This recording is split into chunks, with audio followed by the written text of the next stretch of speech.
একজন আসছিল, আমরা জানতাম না যে এখন একজন মুমূর্ষু রোগী ছিল। তারপরে হচ্ছে উনি আমাদের কাছে আসে, তারপর আমরা দেখি হচ্ছে আসলে উনি একজন মুমূর্ষু রোগী। উনি আসলে একজন সাধারণ প্রাইভেট কারে ছিল।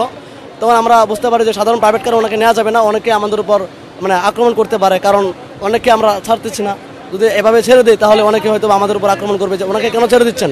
তারপরে একটা অ্যাম্বুলেন্স, খালি অ্যাম্বুলেন্স ছিল, ওনাকে আমরা অ্যাম্বুলেন্সে নিয়ে আসি, স্ট্রেচারে করে আমরা 4-5 জন মিলে বলতে গেলে এখন আমরা সাকসেস, ওনাকে আমরা ওনার জায়গায় পৌঁছে দিতে পারছি।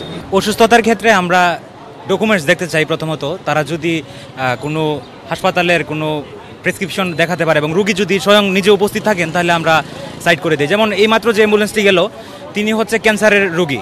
তো আমরা অনেক পিছনে ছিল, প্রায় 1 মাইল পিছনে, আমরা 5-6 জন গিয়ে ওনাকে কুলে করে নিয়ে এসে সামনে একটি অ্যাম্বুলেন্স ছিল, এই অ্যাম্বুলেন্সে আমরা ওনাকে আনি এবং পরে এই অ্যাম্বুলেন্সটি আমরা সাইড করে দিই।